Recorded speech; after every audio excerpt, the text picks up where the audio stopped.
So we're now recording.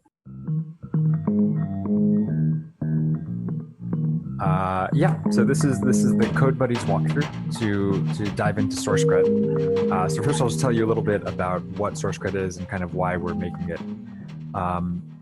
So at its SourceCred kind of started with this conversation I had with Juan Mané, who's the founder of Protocol Labs, and we were talking about how it would be really cool if cryptocurrency projects have a way to give rewards to all the people that contributed to them or to the open source projects that back them.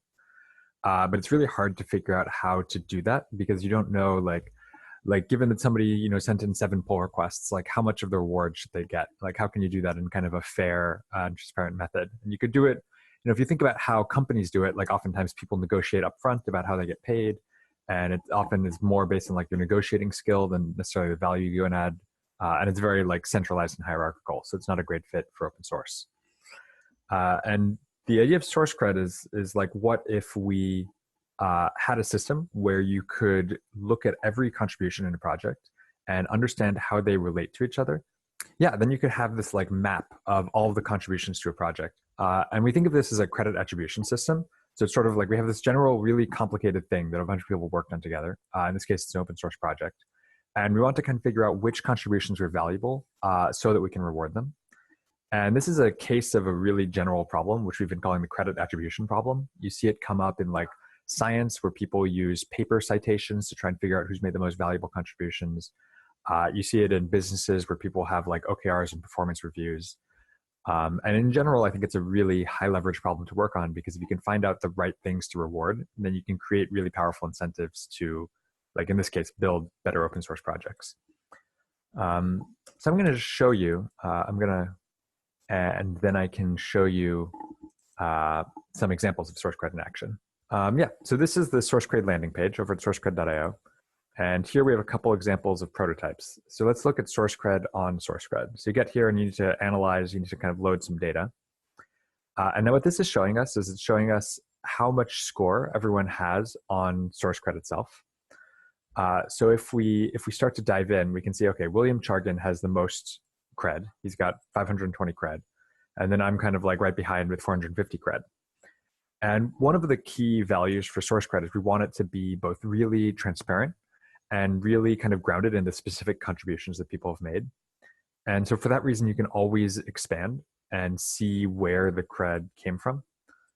So for example, here we can see that like William has authored 480 pull requests, and that's actually where most of his credits come from, 300 cred, which kind of makes sense. If you're a developer on a project, that's probably a lot of the source of cred. And then also he's authored all of these comments. And then we can further dive in and like start to ask, okay, well, which pull requests were considered the most valuable? And so we've got like this one, which was creating a bridge for this really big refactor we did. And when we switched from like a different version of a core module, we called it V1 to V3. This one added some core concepts to the SourceCred core. And then we can further go and expand. And this whole interface is recursive. So we can go and just keep on diving in. And we could say, okay, well, why was this pull request important? Well, this pull request was important because it was referenced by 3 other pull requests. It was also important because it was referenced by a bunch of commits, and it was authored by 2 users because William and I actually worked on it together. And so what you can get from this interface is that all of the cred in SourceCred is divided based on how things connect to each other. Our intuition here is that like, how can you tell if an issue is important? Well, one way is like, did somebody actually go and do something with that issue? And if we go and look at like these issues, like the top most valuable issue was a design document that William wrote on how to get data from GitHub. And it's important because it had 14 different pull requests that all like referenced it, as well as being referenced by a bunch of different issues and commits. So this is sort of like a core idea, is that everything is valuable based on how it affected other pieces of the project. And the way that we do this is through an algorithm called PageRank. So if we go and look it up on Wikipedia, PageRank is this algorithm. It's best known as the sort of foundational algorithm for Google search. So back in, I think, 98, Larry Page and Sergey Brin published this paper called PageRank, and it was a way of like making order of the web. And it's a very simple concept that The one way you can decide how important a website is by looking at how important the websites that link to it are. And so this is a little visual example here where maybe we have like, we've got this website E that a bunch of unimportant websites link to, and they're unimportant because nobody else links back to them. So they could be, random blog posts. They could be like a link farm, created by some like spammy server. We don't really know. But because E is only linked to by pretty unimportant nodes, it's like not super important itself. And then in contrast, you have C, which is a node that only one thing links to, but the thing that links to it is really important and doesn't link anywhere else. So that's like a very strong signal for the quality of C. And so in this canonical example, it's worked really well on rating websites. And it's sort of like a simple world in which you have only one kind of link in the graph, which is websites linking to each other. And so what we've done with SourceCred is we've taken this idea and we've generalized it to a much larger class of relationships. So where in PageRank, every one of these nodes represents a website and every one of these edges represents a hyperlink. In SourceCred, one node could be an issue, one node could be an author of things, one node could be a pull request, one node could be a commit, and so forth. And we're actually planning on adding a lot of different kinds of signal to this graph. So one thing I'm pretty excited to do hopefully this year is start to add code analysis tooling. So I think it'd be really cool if you could have every individual function in the code base be a node, and then the credit flows from function to function according to the call graph. So if you write a function that is a super core function to the project that like everything else depends on, you would earn a lot of cred for that. Conversely, if you just add a new function that nobody ever uses, you'd get not very much cred. And one thing that one might infer from this is that actually not all nodes are equally valuable. So like looking at these types of nodes we have, like probably on average a pull request is more important than a comment. And you can express that by going into this weight configuration. And they've got all of these different settings that can get changed. So for example, we support reactions. And right now we have it the thumbs up is worth like 1/2 of a heart, and a heart is worth 1/2 of a ta-da. And this could all get changed, and you could change like the different weights in the nodes and then just rerun it. So maybe if we decided hypothetically that we really, really like commenting, we want people to comment the most on our repository. And we go to show all and we analyze cred, actually show by users. Then maybe now we see actually that William is a more prolific commenter. And now his 80% of his cred came from his 1,000 comments. It's probably not the best settings, but we do want to make it really easy for projects to be able to kind of just experiment and tweak the weights and come up with something that works for them. Let's take a look at another example of a project now. I'm going to go to, I just have this repository of like demos that I've run. This is OSCoin's new programming language. OSCoin is this neat kind of attempt to make a really like open source cryptocurrency based ecosystem for projects. It's kind of like a replacement for GitHub, maybe. And they've come up with this new programming system for designing like issue flows. I'm doing a bad summary, you should read their stuff, but this is an example of running it here, and you can just see like different groups of people are on top, same basic interface. We can also look at the prototype for JS IPFS. So this is the JavaScript IPFS client. This one's a much larger project, so it takes a little bit of time to analyze the cred. And we can see that like David Diaz, the lead maintainer, has the most cred because he's got like thousands of comments. You start to see reactions come up. And here, if we were to go and look to find like the most important issue, you start to get stuff like the release notes that get lots of reactions. And then, there's an interesting discussion to be had here of like, oh, okay, does this release issue actually deserve to be the most important issue? Maybe, maybe not. Maybe we should add a new heuristic that would reduce the weight on these nodes. That's kind of a discussion we expect to happen a lot in SourceCred as it sort of comes to maturity, is that there will just be lots of conversations about like, what are good heuristics to add to the system? How should things get weighted? Maybe we should have maybe a project wants to have a heuristic that like, if you curse a lot in your messages, they get less cred as a way to like encourage people to be more civil when working together. So it really will add a lot of flexibility and ability for the project to decide what it values and how to reward it. I think one thing a lot of projects might want to do is put more weight on things like testing and documentation, because I think that's something that classically open source projects kind of struggle to have enough of. Another thing I want to emphasize while we're on the kind of UI demo is that one of the big parts of the vision for SourceCred is that it will be really flexible and extensible. And so if we look at the kinds of nodes that we have in the graph right now, we've got like commits from Git, and we've got all these different things from GitHub. And these are actually not hard coded in the core infrastructure of SourceCred. These are just the kind of two plugins that we've built first. And this is like a little bit skipping ahead to the source code walkthrough. But if we go and look at SourceCred, it's got this plugins directory that has the Git and GitHub plugin. And so hypothetically, if you wanted to use SourceCred for a community that really likes to use, say, Discourse for their forum, you could add a Discourse plugin. You could add, like, if CodeBuddies wanted to adopt SourceCred to see who like has the most cred in like helping organize and run these meetups, they could probably have a plugin that like looks at the CodeBuddies like scheduled discussions and hangouts and uses that to create a new SourceCred graph. And then you could even use it for totally different things. Like you could use it for tracking citations and scientific papers. You could use it for like tracking who's contributing to like models of like 3D printer designs. Like it's really a super flexible system by design. So I think that kind of gets through the just the first piece of the overview and the demo. And I wanted, before I dive into actually looking at the structure of the project, I just want to create a section where anyone can ask a question. Does anyone have a question or something they're curious about, something they want clarification on before we go forward? Cool. So I'll move forwards onto the actual dive in. As I said, the core idea of SourceCred is we want to be able to run PageRank on really general graphs. And so just I think you all know a graph is a data structure that contains nodes and edges, and the edges represent links or connections between different nodes. And so in our world, everything is a node or an edge pretty much. So comments are nodes, pull requests are nodes, issues are nodes.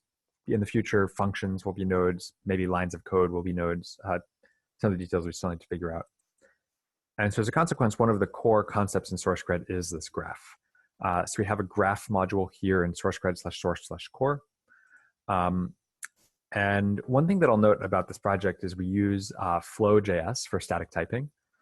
And that just makes things a lot easier to refactor. It makes the code a little bit clearer to understand. And so now we can see that basically nodes are just represented as a string, a special string. And edge addresses. So we have this concept of addresses, which is basically how you uniquely identify a node.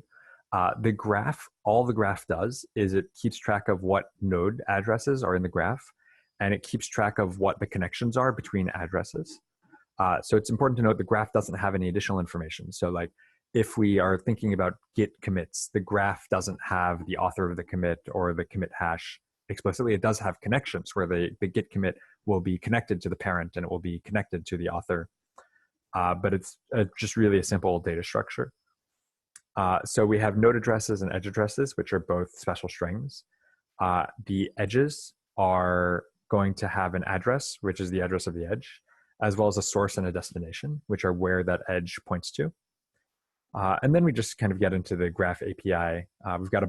We've cared a lot about testing and robustness in this project. So we've got invariant checking methods that just verify the integrity of the graph.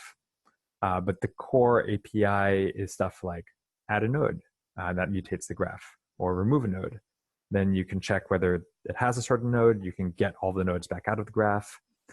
You can add an edge, which also mutates the graph, or remove an edge.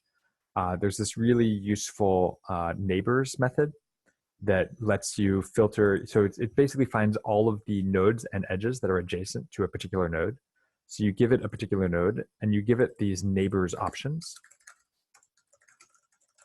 And you can see that the neighbors options takes a direction, which can be in or out or any, so that you can filter oh, I only want to find the nodes that this node is flowing credit to, or vice versa. And then you can also filter by prefix. So in general, the addresses, we have this sort of name scoped prefix system where all of the GitHub nodes start with /sourcecred/GitHub, /sourcecred as in the organization SourceCred, and then /GitHub as in our GitHub plugin. And so basically the graph has a little bit of logic, so we can use that to filter out particular nodes we care about. If you want to find all the authors of a commit, then you can start with a commit and then just go filter by the the edge prefix for authoring. That's a little bit in the reads, but I hope it kind of gives you a feel of like how the type system works and how the APIs look. And so that's the main piece of the core module. There's also another thing I'll point out is this repo ID data structure. So this is the data structure we use to track the identity of a particular repository that we're going to analyze. So it's very simple. It's just got a name, which is like the name of the repo, like /SourceCred or js-ipfs. And we have the owner, which is the organization or person who owns that repository on GitHub. And I'm going to dive in a little bit to some cool features on Flow that we make use of in the project. So let's take a look at the fact that this is exported as an opaque type. What opaque means is that it's not legal to construct this type elsewhere. So we don't want you to make any repo ID types by hand. And the reason for that is we have this function called makeRepoID, and you give it an owner and a name, and it performs validation on it. So it checks that the owner has to like at least look like a valid GitHub owner, and the name has to look like a well-formed GitHub name. So if I tried to call like make repo ID with owner as like an empty string, then it would fail. It would throw an error. And what that means is that everywhere in the code base where you get a repo ID, you know that this repo ID must have been created by the make repo function, because that's the only legal way to instantiate one. And so you have a nice level of safety, and you don't need to do validation all over the place. So that's why this is called opaque. Opaque means you like can't peek in it anywhere else. But it's actually made an opaque type that is a subtype of something that has a name and owner. So that means that it's legal anywhere to dereference those properties. Like anywhere in the code base, if you have a repo ID, you can check its owner. You're just not allowed to construct it yourself. And then as a consequence, anywhere that you want a repo ID, you're going to call the make repo ID function to make a new one. One of the things I really want to do that is a contributions welcome issue, although it's like a little bit complicated, is I want to add support for projects that consist of many repositories. So right now in the examples we've looked at, like IPFS/JS-IPFS, well, it's nice to be able to look at the JS-IPFS project, but it's probably more interesting to look at all of the IPFS projects together. And that's where we start to make some changes. We need to add a new data structure. Probably it'll be called core/project.js. And that'll be a data structure that has like a name as well as many different repo IDs that are all considered part of that project. And there are a couple contributions welcome issues related to setting this up. Now let's dive a little bit around. So I'm just going to kind of show off the analysis module. As we've mentioned, or core and analysis, as we mentioned, PageRank is super important to this project. And the PageRank implementation actually lives in core/attribution. And we've got some logic around converting a graph to a Markov chain and then taking like iterative steps to converge the Markov chain according to the PageRank algorithm. This is something that doesn't get touched very often, so I'm not going to dive super into it. Just kind of allude to the fact that it's there. Then we have the source/analysis module. So analysis is where we actually compute the scores for the graph. So it's got this PageRank function that kind of uses the logic that we defined in core and then puts it all together where we have some options like how close do we want PageRank to converge, how many iterations of PageRank are we going to try before we kind of give up so that the machine doesn't take too long, and then some ways that we normalize the scores.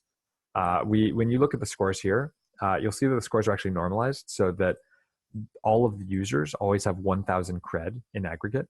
And so with this set of settings, we can see that like William has 62% of the cred. And that happens because we have this normalization logic here. I would say again that this is something that none of you are likely to touch just because it's pretty deep in, and also because I have plans to refactor it considerably. So I'm just going to kind of show that it's there. There's also this concept of adapters. So when we want to use a plugin, we need to have an interface between the plugin and the actual rest of the code. And so the plugins all need to provide an adapter so that they can be used for the analysis and scoring workflow. It's a really simple adapter. It just needs a way for the plugin to provide its declaration where it says what kind of types are in the plugin, and it needs to provide a way of loading the plugin because the plugin decides how the data is serialized. So it just needs to provide this function that is a deserializer in essence. I'll also say that just as we're going, like if any of you have a question, feel free to just interrupt me or to send a message in the chat, which I'll actually make sure I actually have open Um, I'm using Zoom on Linux, and I always, oh, there are messages in the chat. I always have such difficulty with their Linux client, especially now it's telling me I can't like minimize it. Okay, what does the concept of converge mean? Thank you for asking. So basically, the way that PageRank works is we have this graph. I'm going to describe the algorithm. There's different ways to view PageRank, but I'm going to just kind of go in the imperative style. We have this graph, and it's got all of these nodes and edges that connect to each other. And in the beginning, we don't know how important each of these nodes will be because it's this property of having looked at all the relationships. So we could start by taking this graph and just assigning one weight to every single one. And then we can take a step. And this rule of the step is every node is going to try and give all of its cred to every neighbor that it's connected to, maybe in proportion to how strong the edges are. Because we have a concept in SourceCred of like different edges having different weights. And so for example, like in the beginning step, this node had exactly one score, and this node had exactly one score, and then they both flow cred away. So this one flows some cred away to this node and doesn't get any back, so its score is going to decrease. And this node scores some cred to this one, but then it gets cred from all of these different nodes, and so its cred will increase a lot. And that's a single step of the algorithm.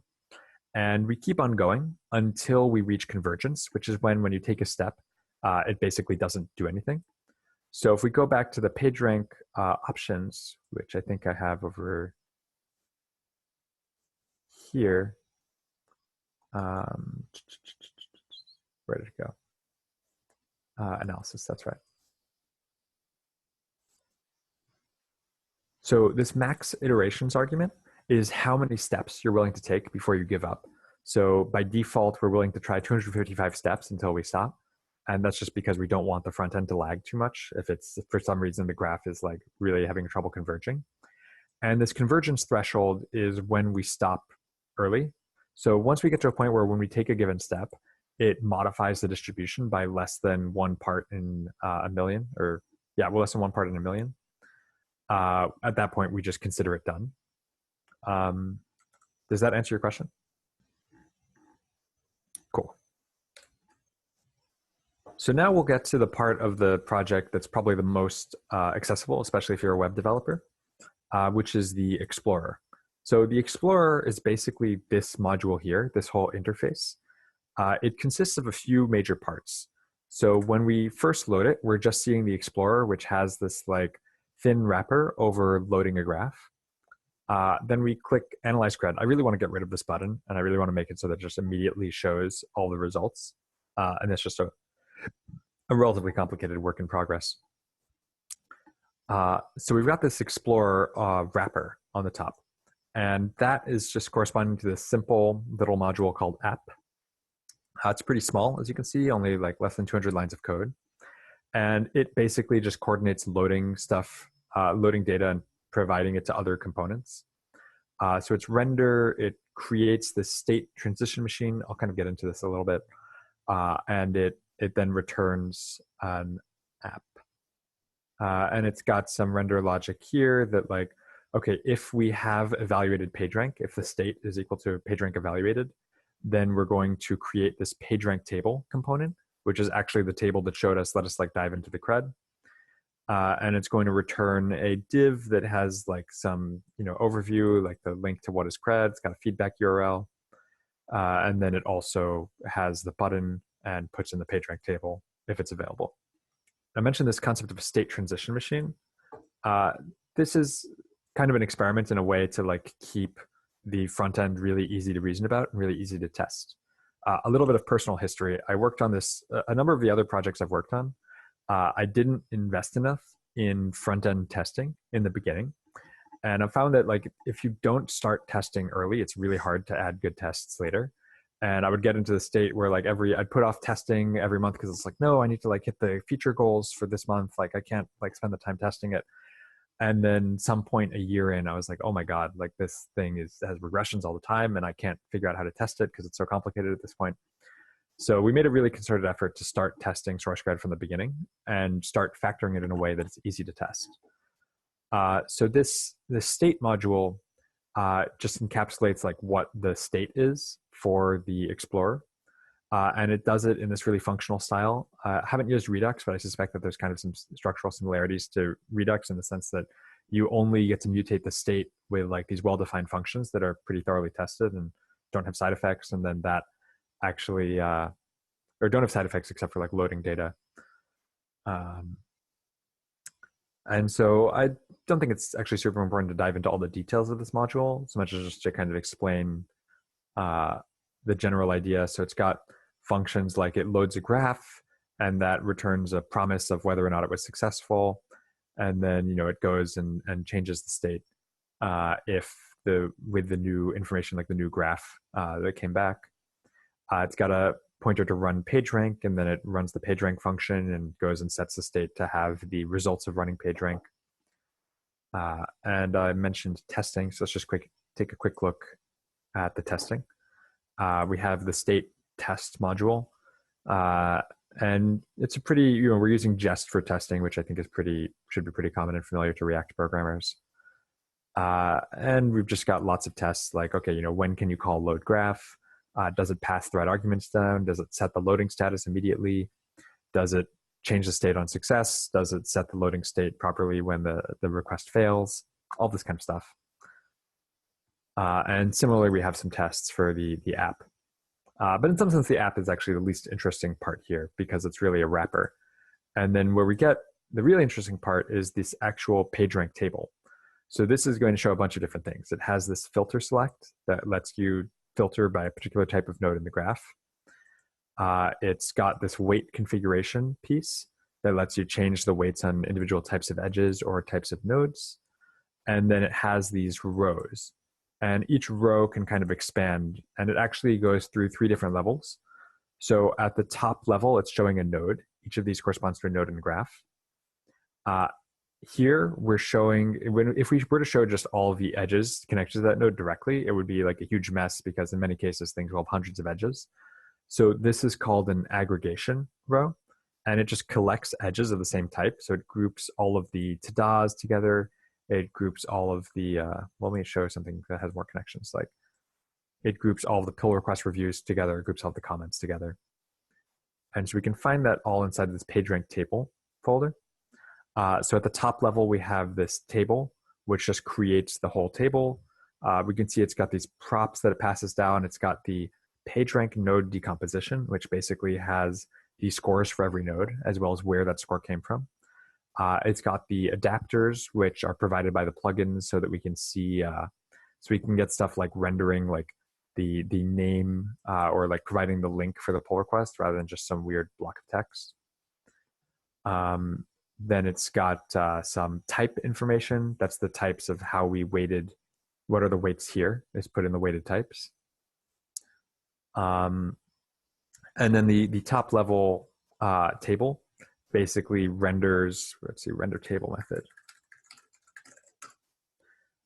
It goes and renders a node row list. Then the node row list is going to render a node row for every row, for every node. So that's where we get, whoops. That's where we get each of these rows is part of the node row list.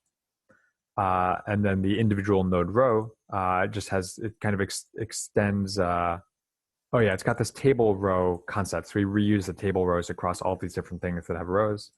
And then it contains an aggregation row. And then it's kind of a parallel structure. Like there's probably some potential to refactor this even to have less duplication, but the aggregation concept has an aggregation row list, which is kind of like a node row list, but just for aggregations. It's got an aggregation row, which again is like, it's one of these individual pieces. Like this is an aggregation row, this is an aggregation row. And then once we dive down, we also have the actual, I believe it's called connection. Yeah, then we have a connection row list because each of these is an individual connection. We have a connection row list and a connection. And then once you dive into the connection, you go back to the node row. So it just kind of cycles endlessly and you can keep on going as deep as you want, really. Yeah, I think it's a pretty like pleasing UI for being able to explore this connected graph and then see how everything got cred from itself or from its friends. Okay, so Morgan asked, why not use Redux/Thunk? Let me see if I can move this to my other monitor so I'll be able to see it all the time. So I'm personally not super familiar with Redux, and this was actually the first React project that I worked on. And so it's just kind of complexity we haven't needed yet. I wouldn't be surprised if in the future we do want to use Redux, but we just haven't needed it yet. Yeah, so moving on to the plugin system, which is pretty important. So as I mentioned much earlier in the walkthrough, all of the actual data that goes into SourceCred comes from a plugin. And we kind of set it up so it's really easy to add new plugins, at least in principle. Right now we have two plugins, the Git and the GitHub plugin. We also have this demo plugin, which is basically just for testing. And let's take a look at the Git plugin, because it's a lot simpler. So plugins need to provide a couple different things. I'll just say, like, forthright, I really want to work on documenting the plugin system and like polishing the APIs, and that just hasn't really happened yet. If somebody wanted to take on an ambitious project that involved a lot of like API design work by helping figure out the right APIs for plugin design, that would be really amazing. But we do have a number of different pieces here. So the first thing to know is the declaration.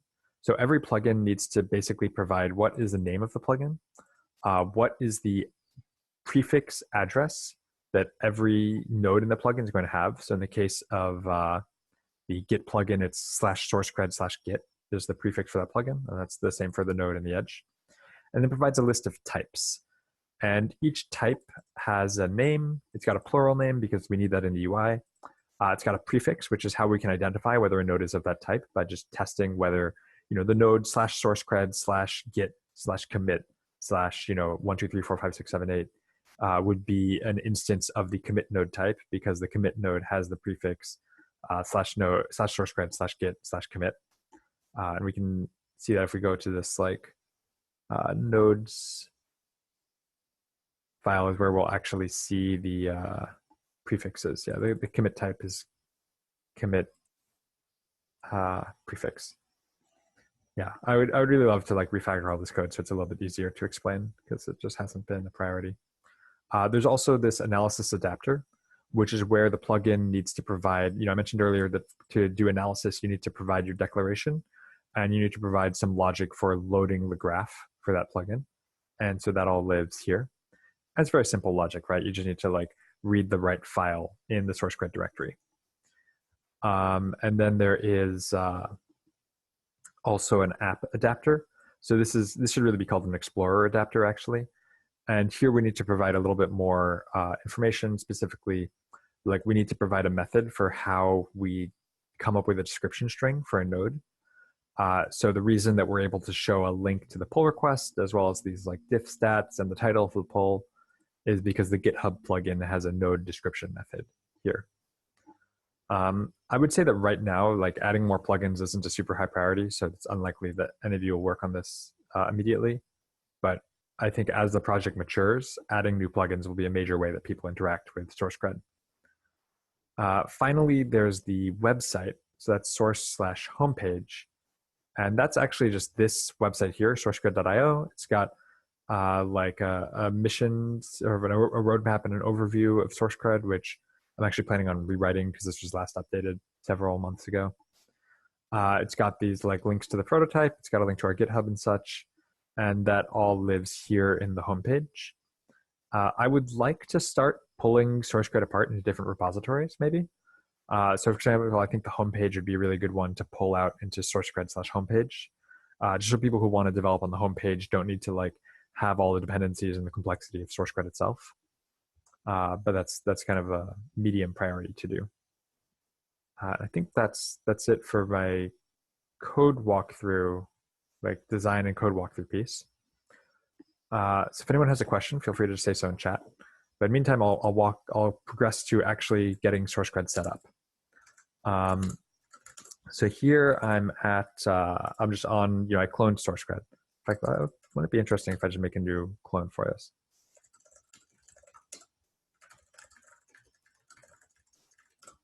So we're cloning SourceCred.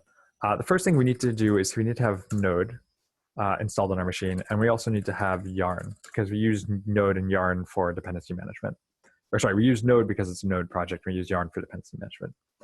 So I'm just going to trust you to follow instructions elsewhere to get that set up. Then we just type yarn to install everything. We use a SQLite database for storing the data we get from GitHub. And I think I've seen some people have issues installing that. I would say that throughout this process, if you try to install and set up SourceCred and you have any issues, please file an issue on our GitHub and just describe kind of what went wrong and what platform you're on.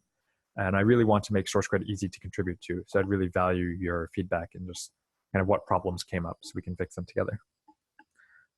While this is loading, I'm going to go and point out our contribution guideline, which is pretty helpful. So first of all, of course, like the README actually has a lot of these instructions on like, what to install. You need to make a GitHub token so you can request data from GitHub.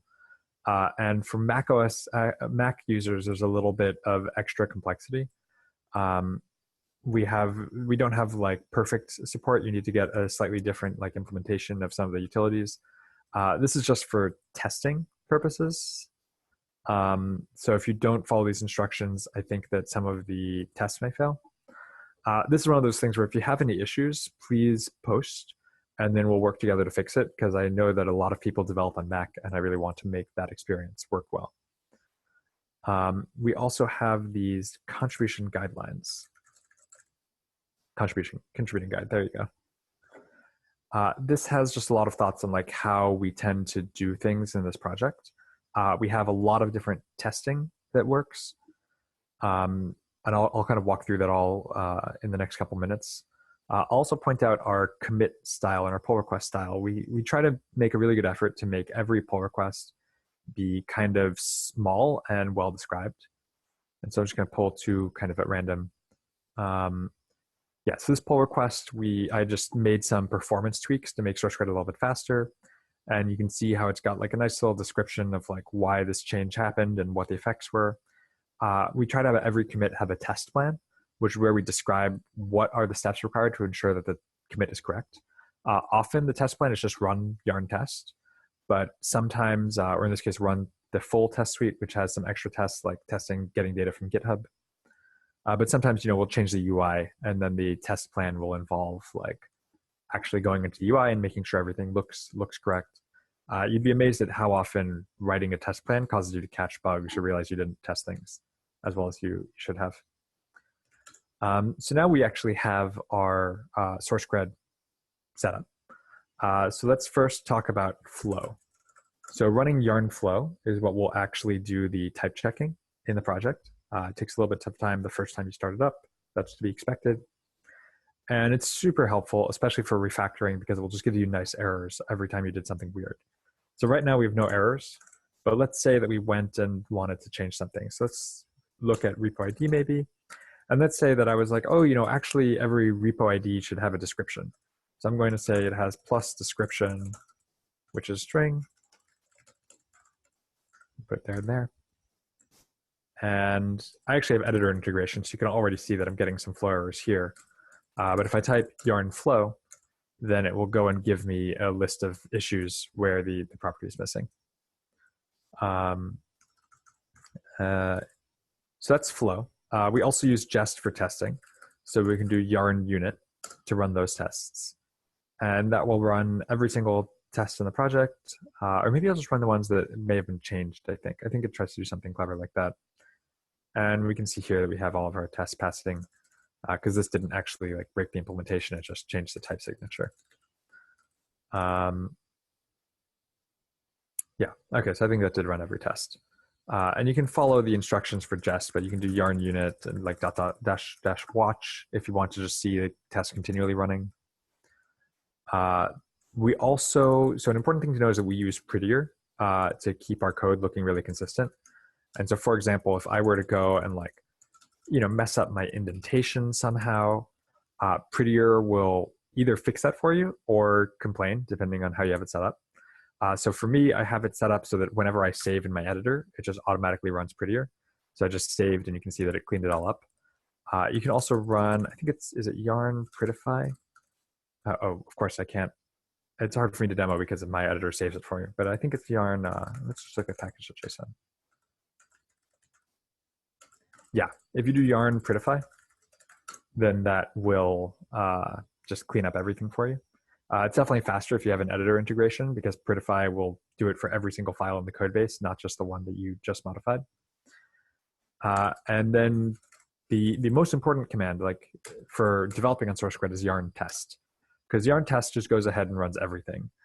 It checks you for lint errors, it runs flow, it runs the unit tests, it checks that the backend will still build.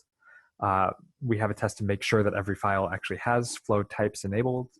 So it's just got all kinds of stuff that's going to happen. I think if you are on a Mac and you don't follow the instructions in the README and you just run yarn test, you'll probably get some failures there. And I'm, depending on how much difficulty it is for you getting it set up, like, please just let me know and let me know what the failures are. Like I said, we can work together to fix it.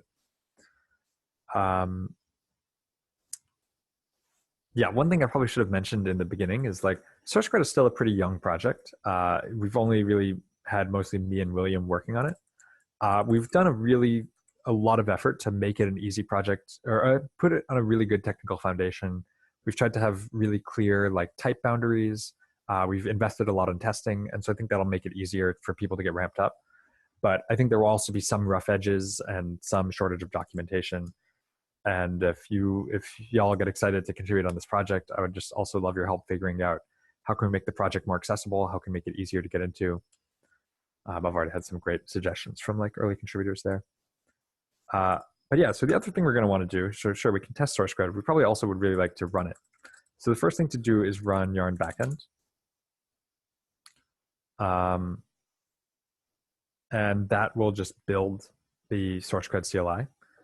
And now we can do node bin/sourcecred.js. And this command should actually tell us, like, what its options are. So we can do load, analyze, or help. Analyze, I think, isn't actually implemented yet, so don't worry about that. We can do load. And if we, standard CLI style, we can do, okay, SourceCred help load. And now it gives us all this information about how to use SourceCred. So the main thing is that we're going to give it a repo ID, which is what we want to load. And we need to have a SourceCred GitHub token in the environment. So if I didn't have SourceCred GitHub token equals empty string, and then I did node bin sourcecred.js load, SourceCred. I'll do even SourceCred/mission because it's tiny. That fails because we have an invalid token because it was the empty string. So you could either, go to put in your token here, or if you want to take the more convenient approach, you can just set it in your bash RC, which is what I've done. And then so I can just do node bin sourcecred.js load, and then it loads SourceCred. Now we want to develop and want to check how that actually went. So that's the wrong command. I want to do yarn start. So yarn start just turns on a local web server that has our instance of SourceCred, and so I can open it up. And I actually don't usually use a Webpack deb server. I usually just connect directly. So I'll just do that. And now we can see that I successfully loaded SourceCred/mission. So it's appeared, and we can analyze cred. So you can see that actually Linda has you all that responded to the issue planning the SourceCred CodeBuddies walkthrough actually have a lot of cred in the SourceCred mission repository. So that's pretty cool. And it's all for, like, reacting, for being referenced by a comment, engaging with a comment. So that's kind of a cute example of SourceCred at work. And then we could go, if we wanted to, we could go and make a change. So let's say we go to explorer/app.js, and let's say that we really want to just have, what render methods do I have?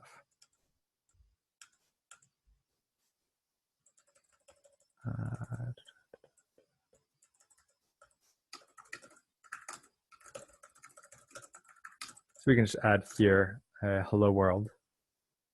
And now you can see on the right that it just recompiled. And now if we reload, we've got this big hello world here. So that's pretty much the flow for hacking on SourceCred, is that if you're doing a backend change, then you can just make your change, then probably run yarn test to see what the results are. And if you're doing a front end change, then you can run yarn start and that will keep this development server going, and then you can just make changes and pretty quickly see the result. Yeah, so okay, so that was the setup instructions. Does anyone have any questions before we go into like taking a look at a couple of open issues? Cool. So I went ahead and I set up a project board with a couple different issues. These are kind of organized from easiest to hardest. So I'll start by adding node counts to the PageRank table. So that's where basically we have this table. And sometimes, in this case, I would guess that this graph probably has about 20 to 30 nodes. And sometimes projects will have like 50,000 nodes or 200,000 nodes. And I think that's some interesting information to surface. So I'm thinking that we could maybe have like, maybe at the bottom or maybe like something over here on the right. I'm not exactly sure where it should be, but just a little display of the number of nodes in the graph. And that's pretty easy to add. I've got here in this issue, I kind of documented the major pieces of code that need to get touched, but you want to go to the render method of the PageRank table. So there's this top level table.js file that I kind of pointed out before. Let's look at the table.js. And these are all like permalinked to a particular commit so that the links will always be accurate, but the code might change if you do this in a while later. And we've got this render method where we render the table, and like maybe this would be a good place to just put a little span that has the node count. Then of course we need to actually have the number of nodes so we can do it. And right now the node count, PageRank table has this prop called PND, which is the PageRank node decomposition, which is the result of running PageRank on the graph. And that's a map from node address to information on its score. So just taking the size of the map will give you the number of nodes in that graph. I have too many links. Yeah, so that should be pretty straightforward to work on. And of course, there should be some unit tests added. So all the context you need is in this issue. It's labeled contributions welcome. Another one that I think would be a nice, easy thing to work on is adding information on when SourceCred was last updated.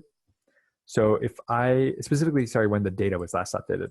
So if I go to this prototype and I go and look at the IPFS cred, I can't actually tell, like, is this up to date? Was this last updated like 2 months ago? Like, in which case maybe these scores are wrong.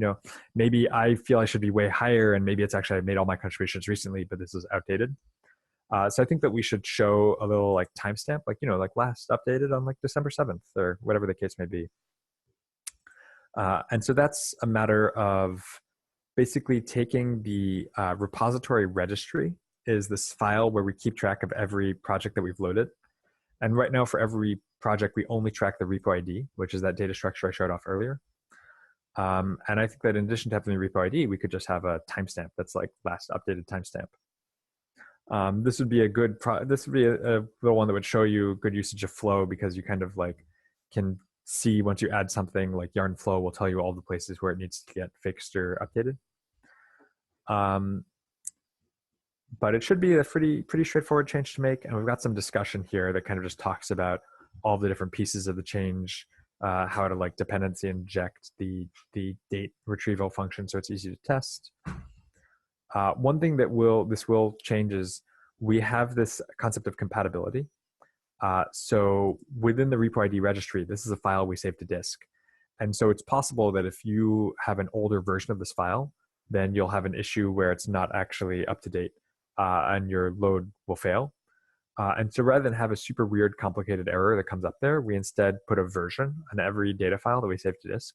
The repo registry is currently on version 0.2.0. And so if you change this so it has extra data, you should also increase the version so that anyone else who tries to use old data will get a clean error message rather than like some confusing failure. And again, this is all kind of discussed here in this issue. So it's got pretty good context. Moving on to other suggested issues. So this one is fixing a bug in the GitHub logic. So one of the things that our GitHub plugin does is it figures out references. So if I make an issue, and in GitHub, if I go and like write, let me find something that has some references. Yeah, so if I write a comment, and in that comment I write like related to like number 1670, that will create a reference in GitHub where you can click that link and it brings you to the issue that was referenced. And this is a pretty important source of signal for SourceCred because we think that issues that get referenced a lot are probably more important. So we wrote logic that figures out when you have one of these links and then creates an edge in the graph that shows you that reference edge. As I mentioned earlier, we really want to support many repositories together at the same time. And we have sort of a hacky way to do this, and we're going to build a better way to do it. And one bug that we've realized in the process of building it is that we only consider the number of a repository. And so if you have two different repositories that both have an issue number 1, and then you get a comment that points to issue number 1, the logic right now doesn't actually know which issue number 1 you're talking about, and so it kind of chooses arbitrarily, which is not great. So this issue has some context on like exactly how these references are generated and like where the code that needs to get changed is. And William wrote like a nice little description here. So if you want to take this on, again, there's some good context here. And let's see, finally, and we're getting now to our most ambitious open, contributions welcome issue. One thing that we think would be a pretty good source of signal is figuring out how the issues and pull requests are labeled. So the idea being maybe a project goes and labels every documentation pull request with the label docs. And then if the project wanted to give a lot more credit to docs PRs because they need more documentation, then they could do that by putting a higher weight on the docs label. And to do that, we first need to actually get the labels from GitHub. And so this is kind of the first step on that like pretty big feature we want to add. And we have some logic here. We have some comments here about like how we need to get the labels from GitHub. I'll say this is more complicated because it involves understanding GraphQL, which is the GitHub, the way that GitHub's API is implemented. And if you haven't tried GraphQL, it's really great. It's like a replacement for REST APIs that lets the caller request exactly the data that they want and with the properties that they want. So just to give an example, I'll kind of open up the GitHub GraphQL Explorer. So the old GitHub UI, well, actually, okay, we've only 5 more minutes left on the hour-long meeting. So I'm not going to dive into cool examples of GraphQL, but like feel free to ask me later because I think it's really neat. I'd be happy to share. But you'll need to know a bit of GraphQL or need to learn a bit of GraphQL if you want to make that change. But just to find these issues, I made a project which is called Suggested Issues for the CodeBuddies walkthrough. And if you click here, you'll get to see all these issues in order. Yeah, and I think that's, we're almost at the end of the hour, and that's all the stuff on the agenda. So I'd just like to open it up, for any questions you'll have, or actually I'll finally say that I'd really love to have any and all of you involved in hacking on SourceCred. I really want to make this a community that a lot of other people are involved in. So I'm going to prioritize helping you. If you have any questions, just drop by our Discord. You can get it if you go to the SourceCred website. Then there's this Discord link up here, and that will bring you to the SourceCred Discord over here. And so please just come by, ask any questions. We've got the implementation channel that's kind of particularly for like chatter about the work that's happening on SourceCred right now. And I'd love to like have you contributing. So yeah, with that, any questions, comments? I have one question. So when you are setting SourceCred up locally, and you do yarn install, backend start, whatever, and you've got the site up. When I did that and went to prototypes, there was I expected to see data there already, or at least the button, and I didn't. And I'm just wondering what step I might have missed. Great question. Thank you for asking it. Yeah, I'm going to share screen again. So that is that's a totally great question. So I guess when I now realize I should have removed my SourceCred directory before doing this. I'm actually going to walk through and reproduce what you saw. So there's this concept of a SourceCred directory, which is where SourceCred stores all of its data. And if that directory is empty, then there's not going to be any like prototypes for SourceCred to display. So I can go to localhost. I'm on 8081 right now. And that's taking a little while. Oh, wait until bundle is finished. I see. So if I go to prototype, I'm not going to see anything. And actually now I realize this would be a great bug to fix, that it's just a selected project and it should say no repositories are loaded. So maybe I'll file that, or you could file that just after this, and it should be an easy one to fix. Yeah, I'll add that to the project board for this project. So what you need to do is you need to actually load something. So if I go and load SourceCred / load mission again, just because it's so fast. Sorry, that's the wrong command. I need to type load. Now that I've loaded this repository, it's going to load it into my SourceCred directory. So if we look at the SourceCred directory, instead of being empty, it has a repository registry. It's got cache and data. And we can even go and look at the repository registry, and you can see that it's got this like compatibility info, and then it's got the repo ID with name, mission, and owner SourceCred. And so now that that's been loaded, oh, but I killed the server.